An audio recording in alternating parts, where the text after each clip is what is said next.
Welcome to Goodbye Apathy, a podcast about what excites us in life, those passions that get us out of bed in the morning, and where we find joy. On this episode, I get the opportunity to talk with Vivi Barnes, a writer and all-around great person. If you're looking for some inspiration, this is definitely the episode for you.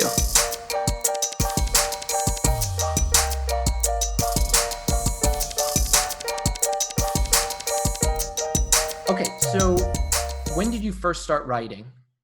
I first started writing when I was a wee little girl. I really did. I wrote really dumb stories, mostly about kids. You know, a little girl who'd go into her closet and she found like a hidden door in the back of her closet, and suddenly it was like winter on the other side of her closet, and there were like trees instead of coats, and yeah, I actually did write that story. So you wrote Chronicles of Narnia? Is that what you're saying? No, it wasn't called Chronicles of Narnia. It was another story by Vivi Barnes that was really very similar to that story. Well, I think they ripped you off then. I totally think C.S. Lewis ripped me off. But I don't know. I always loved to write, but when I was really inspired to write, I read The Hunger Games by Suzanne Collins back in 2010 after my daughter was born, and I don't know, I just thought, I really want to write something like this. It was young adult, and I just started writing a dystopian novel, which I've shelved for a while, but I just couldn't stop writing. And then I wrote my Olivia Twisted, which got published first. So yeah, it was The Hunger Games really that spurred that for me. That's awesome. I'm reading The Ballad of Songbirds and Snakes right now. I haven't read that one yet. I really want to read that. I'm like 2/3 of the way in. It's awesome. It's awesome. Oh, that's good. I highly recommend it. It's cool because you know the premise. It's like 65 years in the past. Mm-hmm. So It's the backstory of President Snow as a 18-year-old. He's a wackadoo, but yeah, that would be interesting to write, because I wonder if you feel for him. I was just going to say, feel for the villain at any point in time. I feel like there's a lot of talent to be had when an author can make you feel for a villain.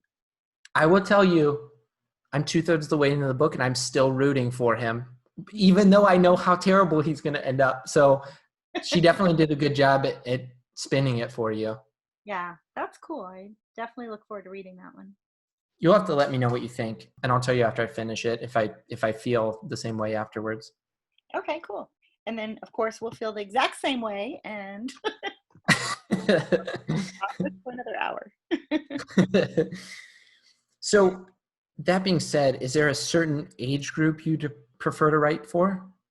Definitely kids. I love kids, although I do think I'd like to write an adult romance one day, because romance really is one of my favorite things to write. I love relationships between people. I love that slow burn. I'm not a jump to the kiss right away. I wait like half the book before the characters can kiss. But my books that I have published, the 3 books I have published are all young adult, but I also am writing a middle grade book right now. So I think, because I was always like, I love romance. How could I write something else that does not have a romance? But with kid books, like middle grade, there's still relationships. There's still friendships and everything. So I think I'm trying to broaden the definition to, I love writing anything where there are some really deep relationships to be built. Okay. So yeah, I would say definitely children's books, middle grade and young adult. Everything's new in the world and they're experiencing it for the first time. So sure. That's exciting to write about. So for a book to qualify as young adult, it has to have that romance aspect in it. Is that correct? Usually, yeah. I wouldn't say exactly 100% of the time, but I would say maybe 90-95% of the time there's romance in there somewhere. Okay, I gotcha. I wasn't sure if there was like a set of rules in order to be able to call your book a young adult book, or if it's more just the age that you're writing for. It's the age of who you're writing it for, the protagonist. So like if you're writing a young adult story, your main character is not going to be 10 years old. But they're not going to be 40 years old either, because the kids can't relate to that. Although a lot of the young adult readers are adults as well. But the characters in the book, they're usually, that sweet spot of, could be anywhere from 13 to 18 years old, give or take. That makes sense. Where do you find your stories? How do you get inspired to write? With me, it typically is things that drive me insane or things that I really don't, things I don't like at all, like paper or plastic, for example. I really have trouble going into a big box retailer like a Walmart Okay. because it's very crowded. There's so many people, and the people are sometimes different. Like you never know what you're going to get when you go in those stores. But I get overwhelmed and I leave. It's just too big, too much, and everything. Then I was also at the time of writing paper or plastic. I was obsessed with a show called Toddlers and Tiaras, and the fact moms were like, oh, my child is going to be, princess, uh, whatever it was, like supreme being or something like that. So I was so obsessed with that I tied both of those ideas into my book as kind of the main plot. A girl shoplifts from a store that's similar to a Walmart, like a smaller Walmart, and is forced to work there for the summer. And her sister is into the pageant world. So she kind of gets dragged into that. But Olivia Twisted, I also, don't like criminals. I'm always like, oh, how could they steal something? How could a person steal? But I always say, look at the other side of that. Like what happens? What makes a criminal steal? What makes a person do what they do? What motivates that person? So then you look at it from the thief's point of view. And like Olivia Twisted is written dual point of view. One is from Olivia, who's like Oliver Twist. She gets dragged into the criminal world, and then the criminal himself, who's like the Artful Dodger, you see it from his point of view too. So you kind of understand like what turned them into this, like what made them become criminals in the first place. So it's fascinating to me to take things that I don't like or things that drive me crazy to say, okay, what's on the other side of that? Like what would it be like to be them? Yeah, because when you first said that, I thought, why would you want to write about something you don't you don't enjoy? But it's more unpacking it and seeing if you can discover if there's more depth to that Absolutely. topic.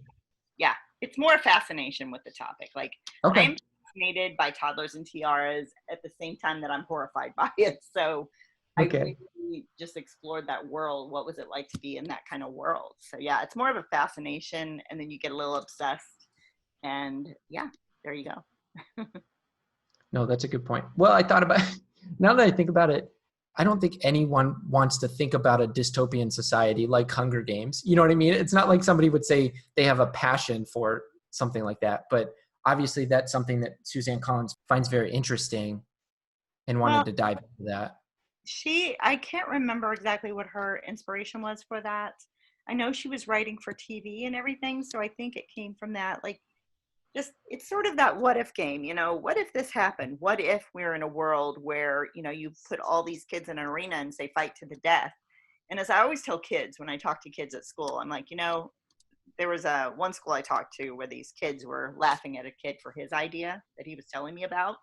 And so I told those kids, I said, I'm not laughing. I think it's a great idea that this kid had, because it was kind of out there, that idea. Yeah. And I said, well, imagine if Suzanne Collins had gone into the wrong people at the wrong time and said, I have this idea for a book, throw kids into a dome and let them fight to the death to those one standing, and everybody's watching it on TV. They could have laughed her right out of the room. But it's those ideas that are the ones that people say are crazy or that would never work that become the biggest blockbusters. Well, think about too how many times J.K. Rowling got turned down before somebody agreed to publish. And I couldn't imagine the literary world without those books now. Yeah, no, definitely. I mean, for some people, like when you're sitting down to write a book, it may be your time, it may not be your time. I always tell people when you're querying, which is you're trying to get an agent, sometimes you get rejections. I got 62 rejections, 62 or 63 before I got 3 offers in the end. But I made my book stronger and I didn't give up. It wasn't ready in the beginning. I just made it better and better. So sometimes, it's time for your book and sometimes it's not. Mine hit during the retellings time, like suddenly there were a bunch of retellings being done. And so my book was at the right time for that. So yeah, I just think if you get inspired and you want to write, you write what you love, what you want to do, and hopefully the market is ready for it. If not, try it again a different time or try something else. Do you have an opinion on, does it get to a certain point where you have to close the door on that book and move on to a new project? Or do you feel that if you really have enough passion behind a story that you should keep pushing for it. I always say that, and a lot of writers say this, that the best thing to keep you from going crazy while you're querying your book is to be writing another book at the same time. So you Okay. shouldn't just say, this is the one book I have, it's the one idea. You can if you want, but usually you have many ideas in your head. So why not sit there and write another one? It doesn't mean that you have to give up on the first one, but you should be writing another one and then another one. And for some people, I mean, there's some big deals that have been made, 6 and 7 figure deals that have been made from somebody who it was, maybe their sixth book, their seventh book or something. It Sure. wasn't their first book that they wrote. So sometimes the first book is not going to sell or get picked up by an agent, or the second one or the third one, but you keep writing and you will Yep. get there. I even have some of my favorite authors when I was growing up where I would discover them because of a book that was fairly popular. But then after I finished that, I'd go back and look up their previous published works. Mm-hmm. And there were times where I didn't necessarily love everything they put out, especially in the really early years. So it shows you how much growth they can have and how they continue to work on their craft. Absolutely. I mean, I look back at my own books and go, "Ooh, I don't think I would have written it just like that today." Like, that phrase is interesting. Or, sometimes you grow as a writer and then you look back and you're like, "Oh, did I make the right choices there?"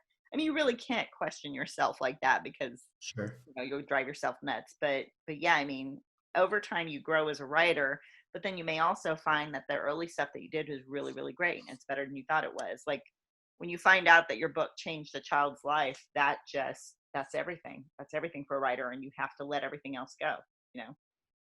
Yeah, that's pretty awesome. Hmm. Have you gotten that feedback before from Yeah, kids? I have. That is actually, I remember getting rejections on something else, or no, I had just got a bad review. My favorite bad review was Charles Dickens is rolling over in his grave.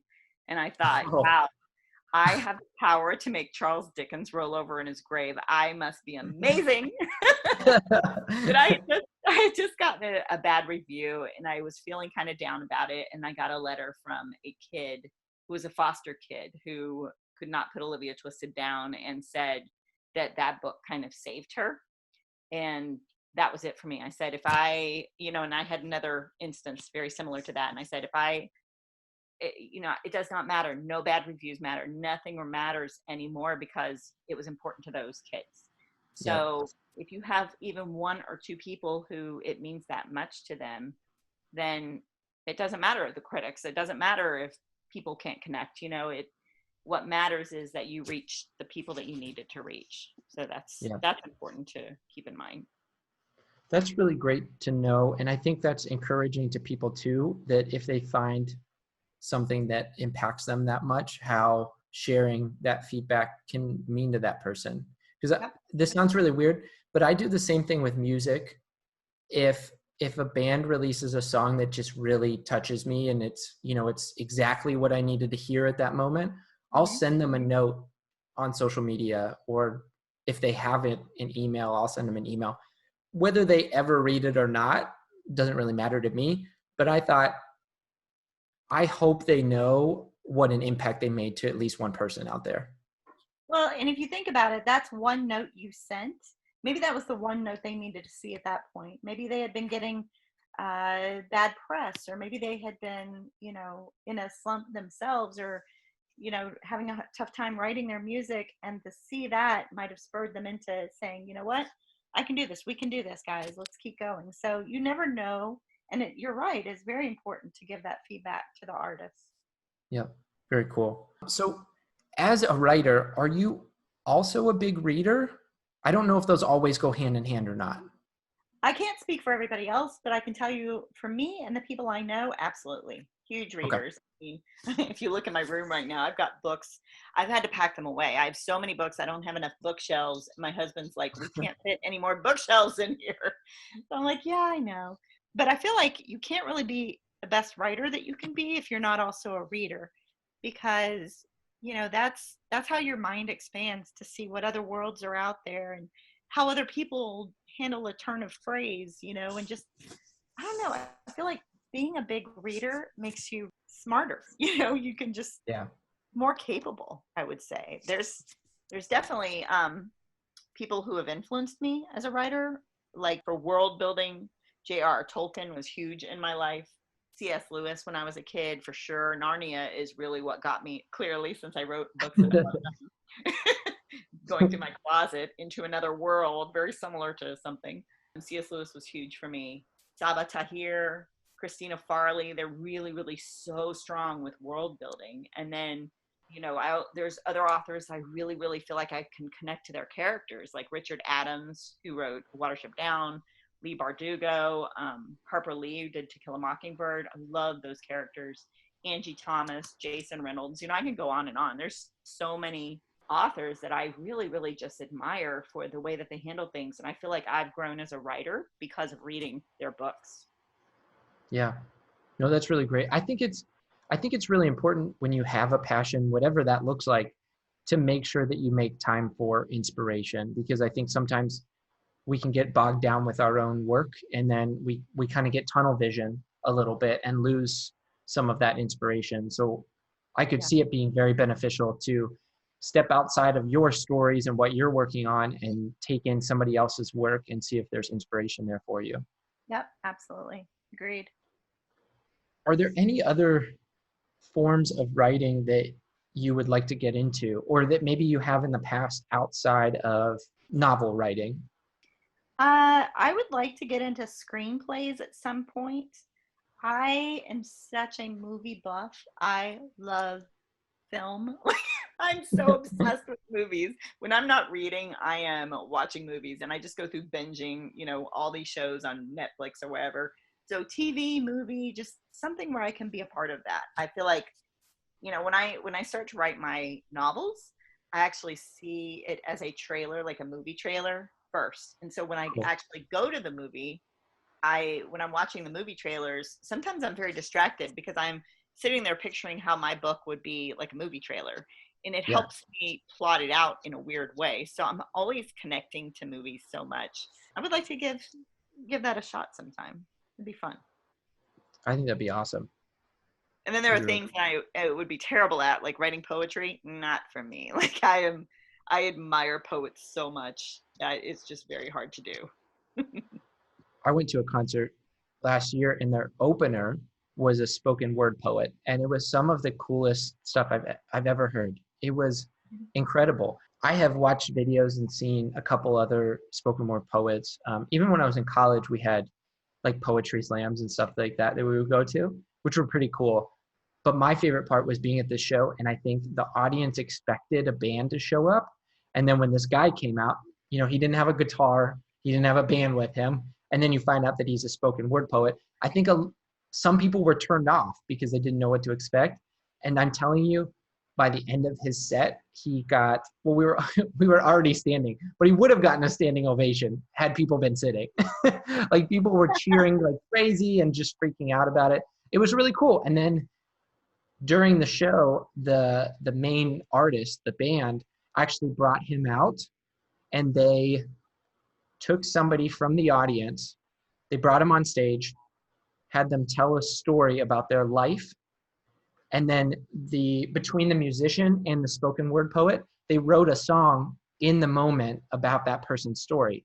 So the musician wrote the chorus, and then the spoken word poet did the verses and kind of did it as a rap.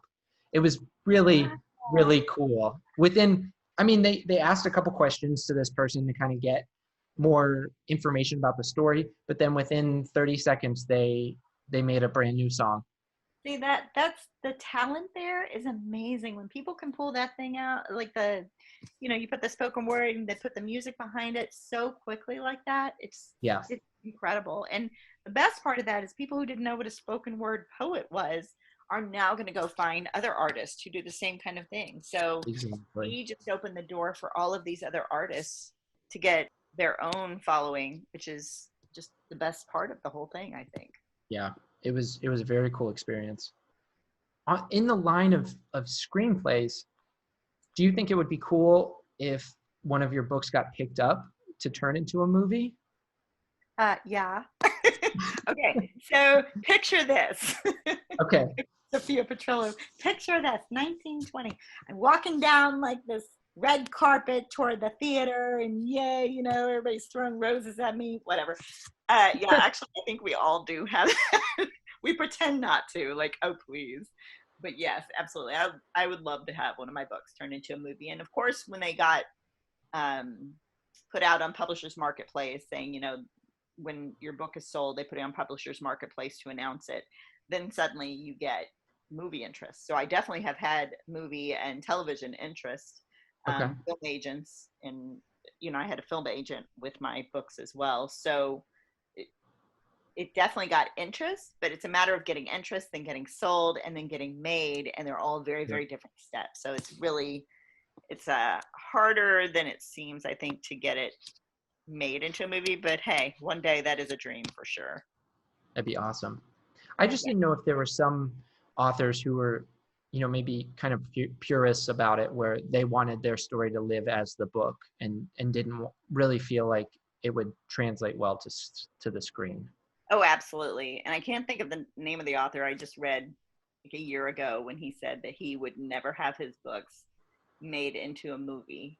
And I can't remember. I think one of them actually did get made into a movie, but I think some people are very much against it. And some people who have been in the industry before, like a lot of people who have been in television or movies, say they don't want their book, because what happens is it turns it into something maybe that you did not have your vision for. Like you could put Olivia Twisted in space, you know, on Mars, and they're space cowboys, and I'm okay with that because I just think it would be very cool.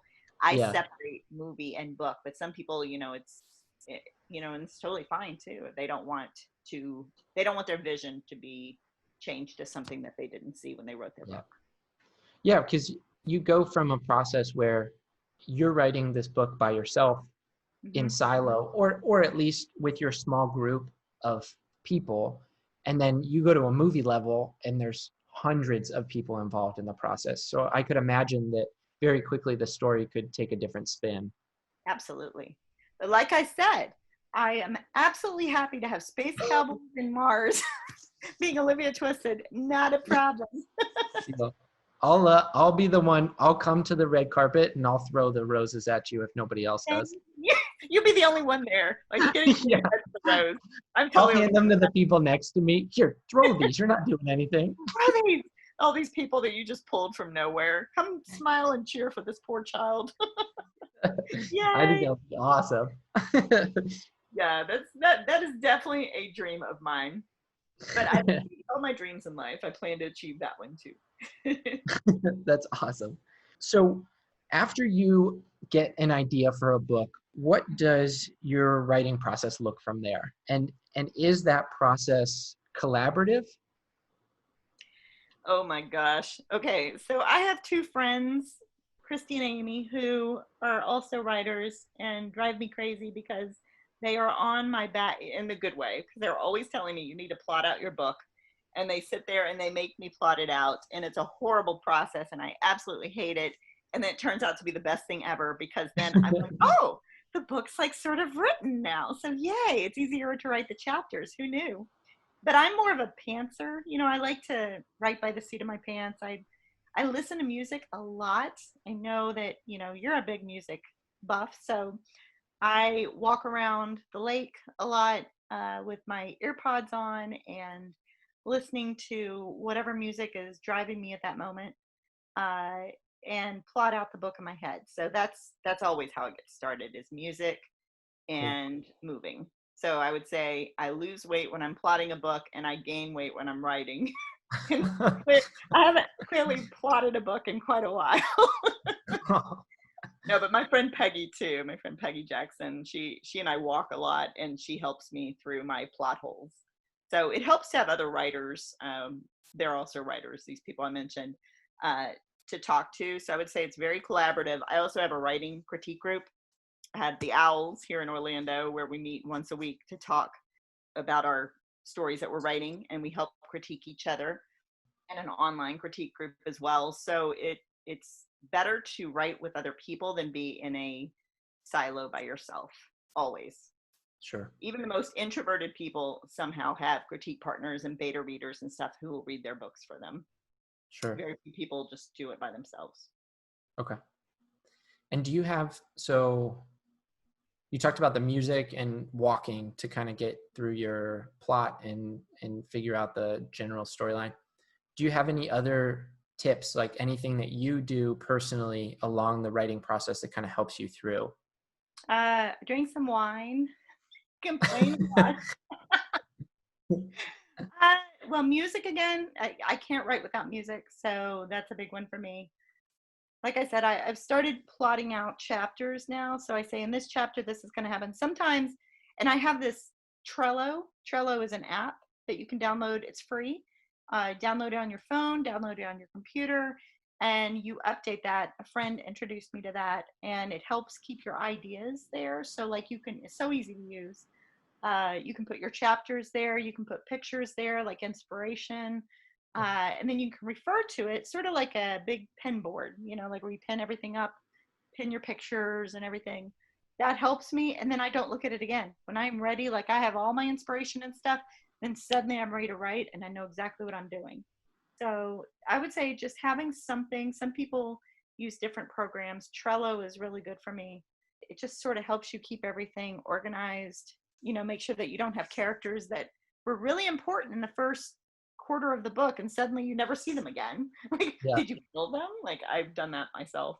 But for new writers or people who are really wanting to start writing, I always say just try to get to know people in the writing field. Writers are very helpful, very supportive. Some of the best people I've ever been around are writers, and they just really want to help. So there's conferences like in Orlando. There's a conference every June that Society of Children Book Writers and Illustrators puts on, and it's called SCBWI. They do it in Miami in the winter. Every state actually has SCBWI, I believe. So, and then there's Mystery Writers of America, there's thriller writers, there's different organizations that people can join. And not only do you learn your craft, but you also meet other people. So I find that to be one of the best tips that I can give people. That sounds awesome. And read a lot. Read. Read a lot. So are you working on anything right now that you're able to share with us? I just wrote a short story for my friend Raquel Henry's young adult magazine. She's editor-in-chief. It's called Voyage. And she is just one of the most brilliant writers and people ever. So that was actually, writing a short story is pretty tough. So I was very impressed with myself that I finished it. It's kind of an escape room theme. I'm also working on a middle grade contemporary story that is a kid who was raised in a movie theater, and he has to help his parents save it before it goes under. So it's kind of like a mom and pop movie theater. And that's really fun to write. I'm trying to make it into a graphic novel.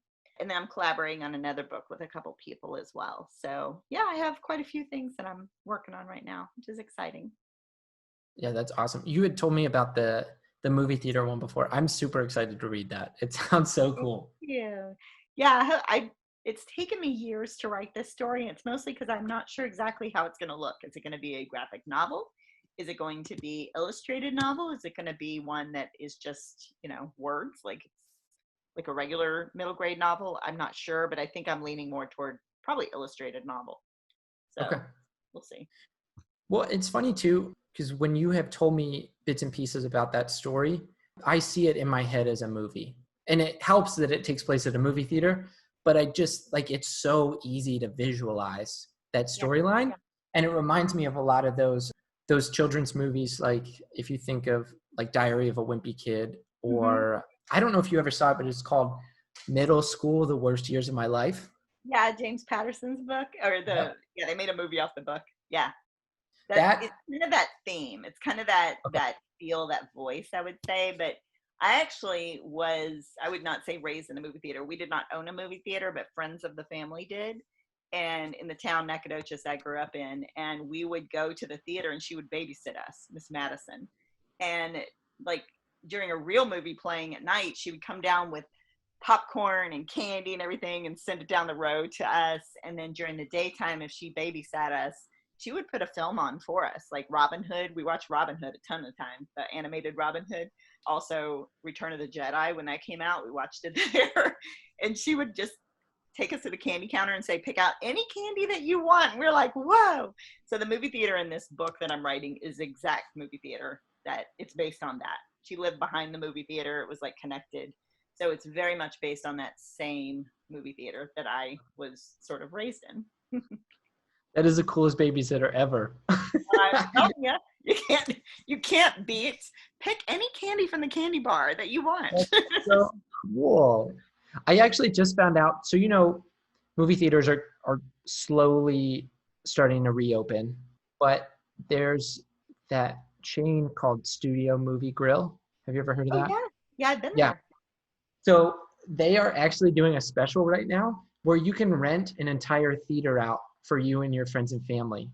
And I honestly, now we need to be in a situation where we can have more people together for this to make sense. But it's like $200 for you to rent the theater for, I think it's like 3 hours or something. And you can invite whoever you want. There aren't any ticket prices. And then you can pick whatever movie you want them to play. And I'm like, that's just the coolest thing I've ever heard. I'm so in on that, Kevin. I will be there with you. I tell you, that's my dream. If any of my books get made into a movie or TV show, I am renting out a movie theater and having people there. Post coronavirus time, of course, but I am absolutely, that's a dream come true for me. I'm with you. I have a huge passion for movies, and I remember for my job one time we actually hosted a town hall at the theater. We used one of the empty theaters during the day, and I'm telling you, it was one of the coolest things I've ever done because I helped with some of the tech and I was in charge of the presentation. So I worked with the tech team that they had at the theater, and so he brought us up to the projection room and showed us all of the stuff behind the scenes, and then like being able to stand there with the projector and then being able to see down into the theater. It was so cool. It was awesome. Such a blast. That's so fun.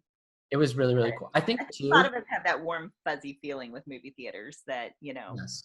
I hope they stay in business after all of this, because I don't know. There's just something about going and seeing a movie at a movie theater that beats sitting in your living room with a cat jumping on you.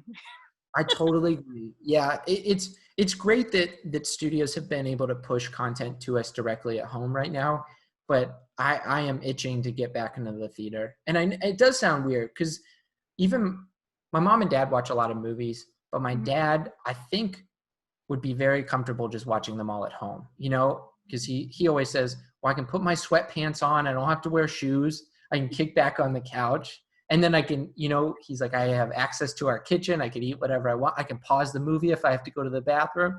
And I get it. There's like a laundry list of reasons why it's more comfortable to watch at home. But there's just something about going to the concession stand and sitting there in the dark and the fact that everyone's paying attention to it. I don't know. There's like this community piece to it, even though you're not talking to people. The community piece, like when you go see a movie when it opens, like that first opening weekend, Star Wars, any of the Star Wars movies and stuff, there's a feeling of community when those movies open. Twilight, Harry Potter, any of those series, the people are all in it together. Like nobody's misbehaving or talking or shining their phone. They are there to watch that movie. That's why I love opening weekends, because you are there. It's like you've got hundreds of your friends and family around you watching the show together. There's something to be said for that. I remember seeing the first time that surround sound came out. Was it Jurassic Park? It was either Jurassic Park or Dracula, the Bram Stoker's Dracula.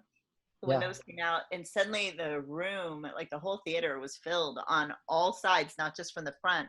And it was freaky. Like we were like, oh my goodness, it was the early 90s. We were so freaked out by it.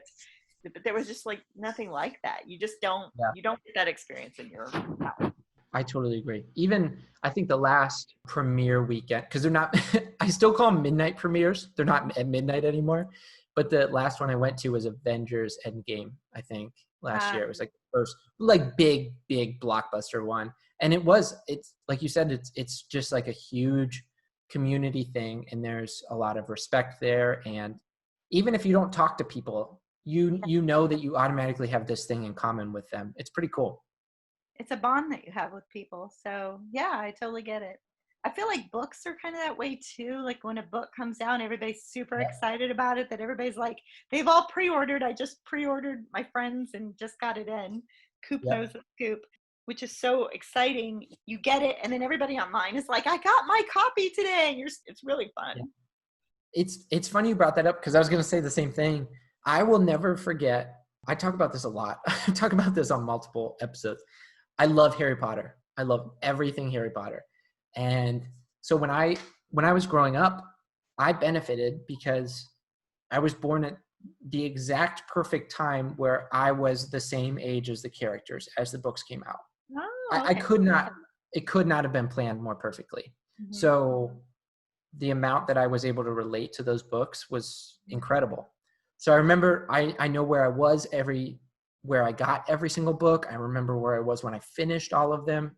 But I remember we were on vacation in Florida when the 7th book came out, when Deathly Hallows came out.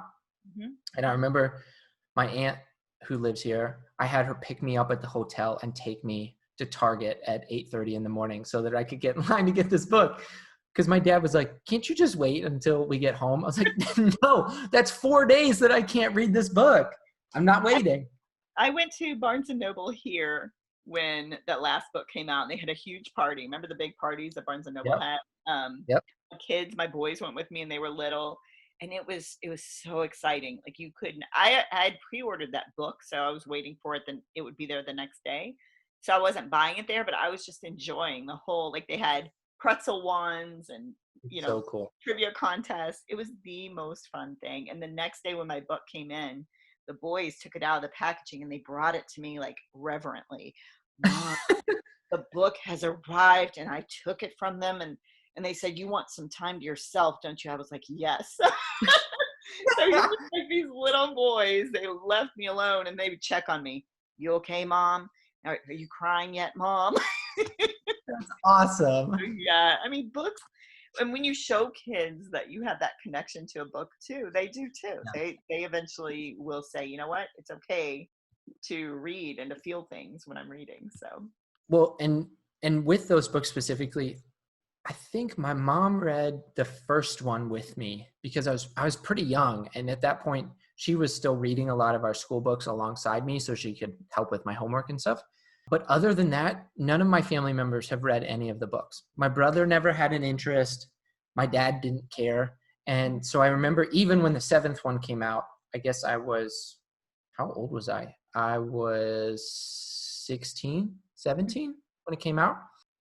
I remember I read any instant that I could on that vacation. Now, I still spent time with my family, but as soon as we got back to the hotel, I changed and I was in bed by like 7 p.m. and I just read until 2 in the morning. And my dad kind of made fun of me for it a little bit and didn't understand why I was so attached to this. And especially being the last book. I had waited years for this and I was super emotional about it. And I remember my family gave me crap the whole trip. And then I'll never forget, we went to the airport to fly home and we got onto the airplane. And I was the first one to board because I always get the window seat. And I'm not exaggerating when I say that 75% of the plane had that book out. Because oh yeah, it had just come out. And every row we passed, I pointed them out. There it is. There it is. There it is. And you could just see that orange book cover yep. all the way down the plane. And I remember we sat down and my dad goes, okay, I still don't understand it, but clearly you are not wrong. And I was like, thank you. I'm not by myself. And my dad never understood too, because I would read. I mean, he liked me reading, of course, but Watership Down. I read Watership Down over and over and over and over and over in middle school. And my dad was like, do you have anything else that you could read? Do you have to? I don't know why he was so annoyed. I wasn't like bothering him. I wasn't playing music Yeah. really, really loud or anything. And I'm like, no, they're my friends. So as soon as you finish the story, you want to start it again. Start it all Your over. friends are still there. So I felt like there were David Eddings books. I had this huge series of, there are 2 series that he wrote that were connected. And like, that's all I wanted for Christmas was those books. Like it's amazing when that is what you're asking for Christmas. I remember Jack would ask for those books. He liked the Warriors books, which are like cats who are sort of in charge and stuff.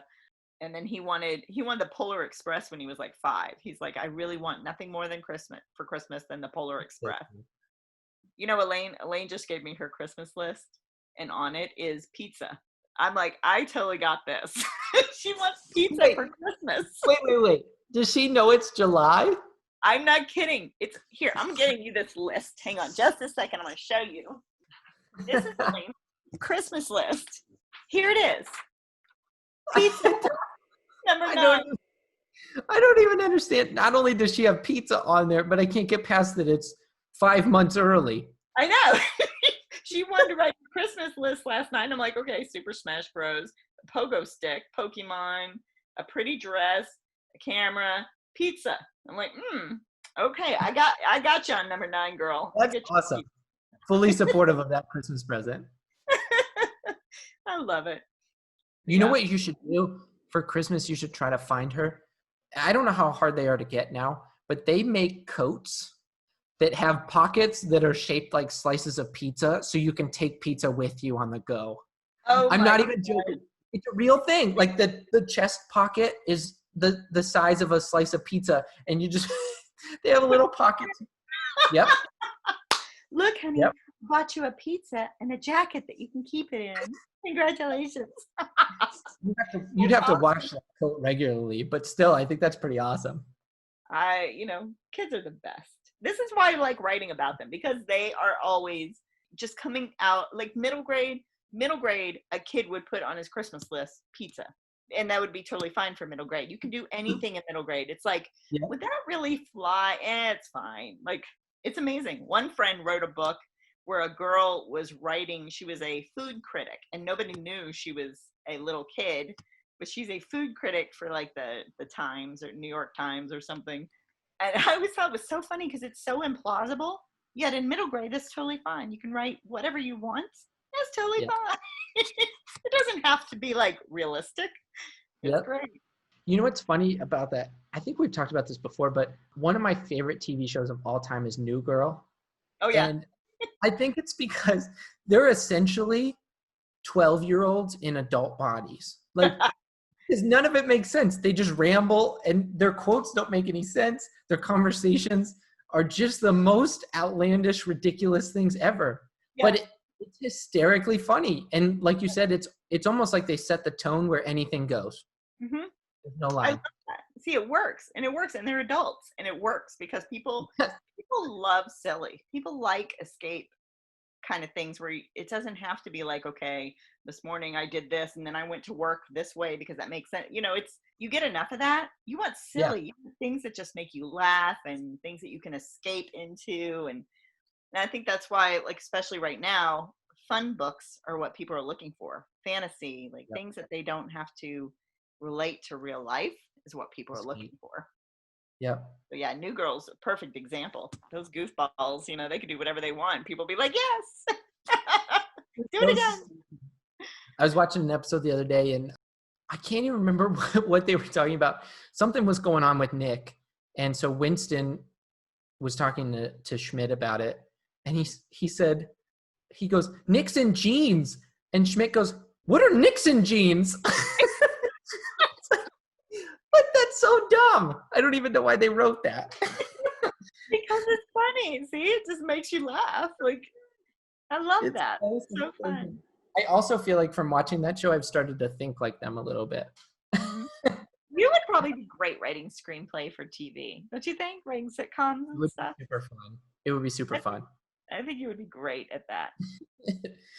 So anyway, we got off to a big tangent there, but it is cool though to think about between books and movies and TV shows.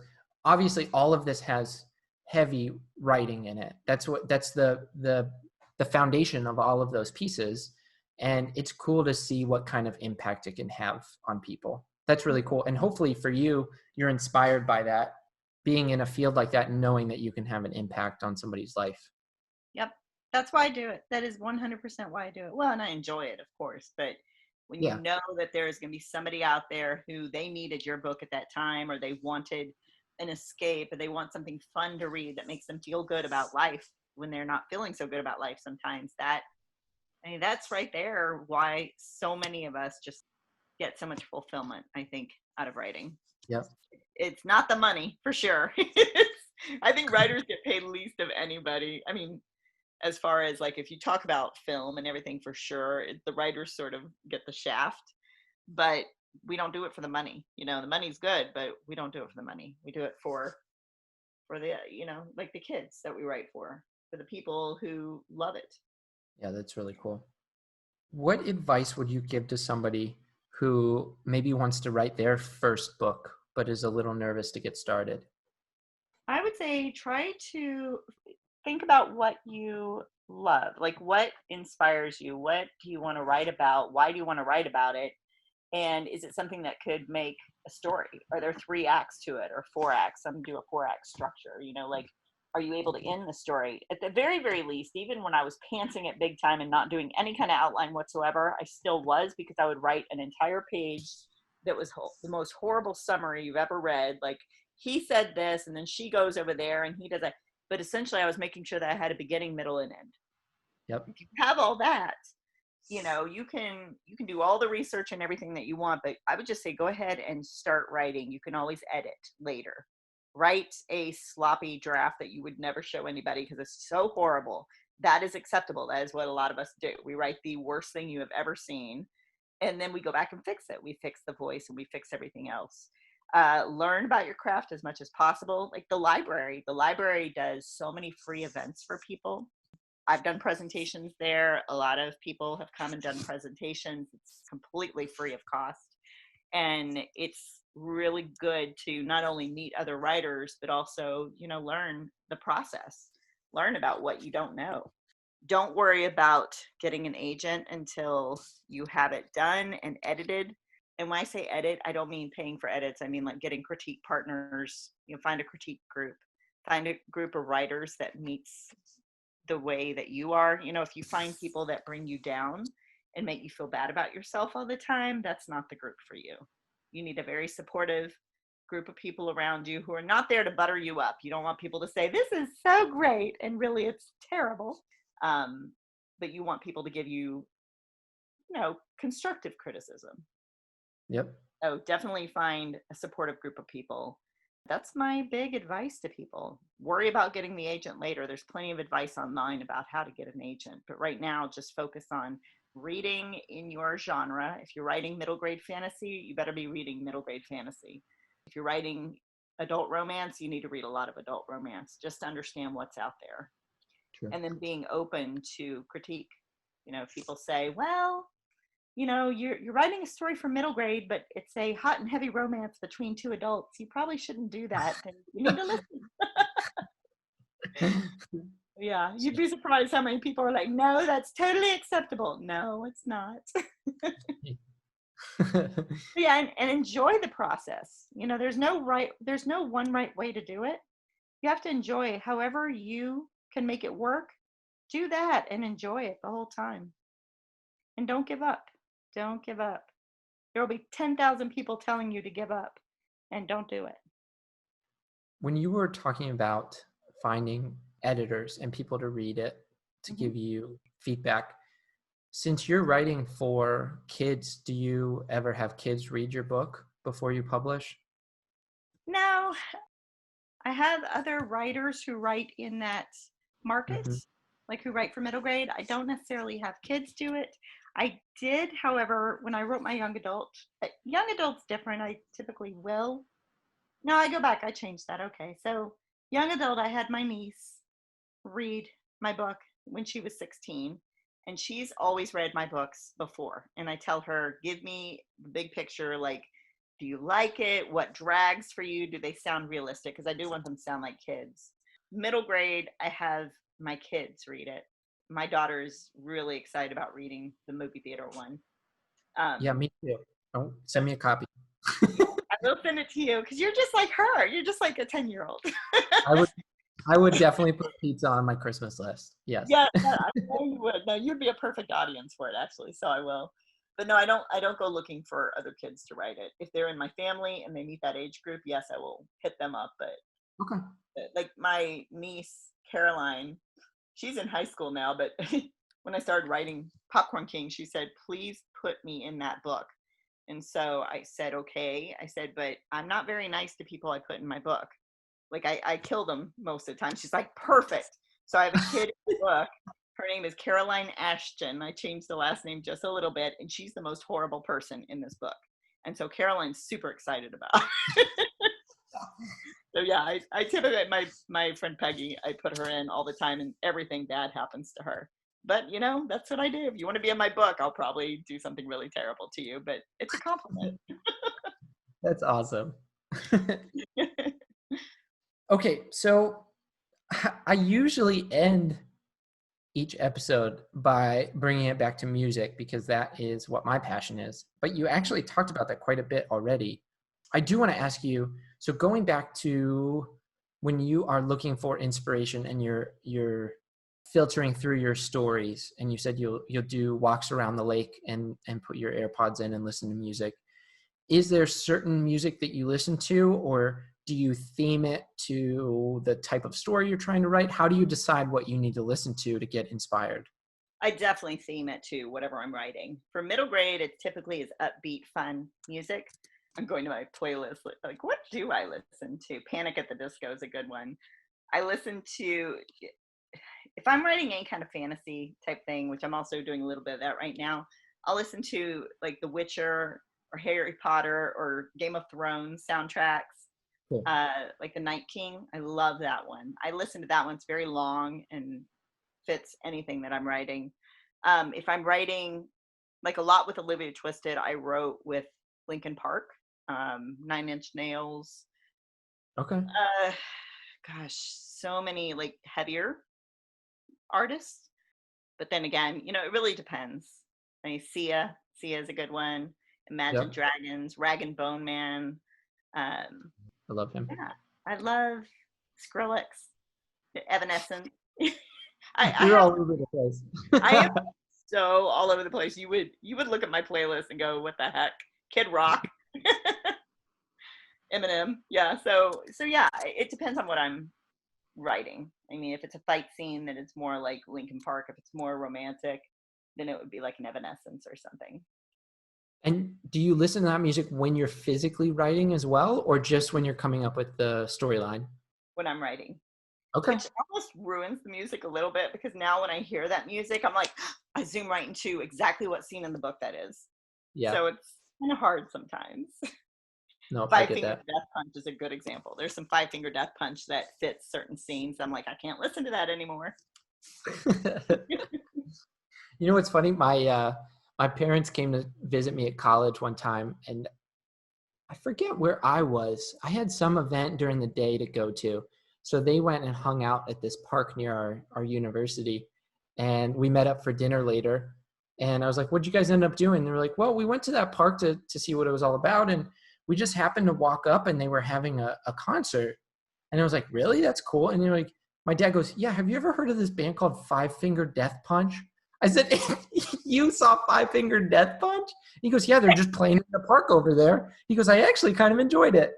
Oh my gosh, I'm so jealous. I love Five Finger Death Punch. I like their they have some really musical ones, like very slow, like romantic kind of sounds. Those are my favorite. Like I listen to some others, but mostly it's the ones that you really hear his voice and it's a little more, I don't know, like it's beautiful. They're beautiful songs. Yeah, that's really cool. Mm-hmm. No, that's great. Because in my life, music inspires everything I do. So I'm always interested to hear if that helps people. See, I have my AirPods right here, and I have my big old earphones right here too. So I'm prepared in my writing chair with my stuff. Awesome. Okay, so last question I have for you is, how can people stay connected and learn more about you? They just need to give me a call and I'll be like, hey. No, I'm on Twitter. Vivi Barnes is my name on Twitter. But if you request a friend on there, I will most likely accept it. I'm on Instagram, Vivi Barnes, and also on Facebook as Vivi Barnes author. I typically friend on my own page, Vivi Harris Barnes, for family and friends that I know. But for other people, I do have an author page that I need to get better at updating, but I'm there. Cool. Yeah. And then if anyone wants to check out the books that you already have published, is there somewhere they can go to get them? I have a website, vivibarnes.com, but as we've talked before, it really needs some work. But yeah, my books are on there and Amazon, of course, and Barnes & Noble, wherever you find books. Perfect. Well, that's all I have. I really appreciate you coming on the show. This is awesome. I had a great time. I think we've been on the phone, or talking for 2 hours now because we started with The Office and talked for an hour about The Office. Well, I think we're definitely going to have you back on the show because I think we have too much in common. We're going to have to separate all of these ideas.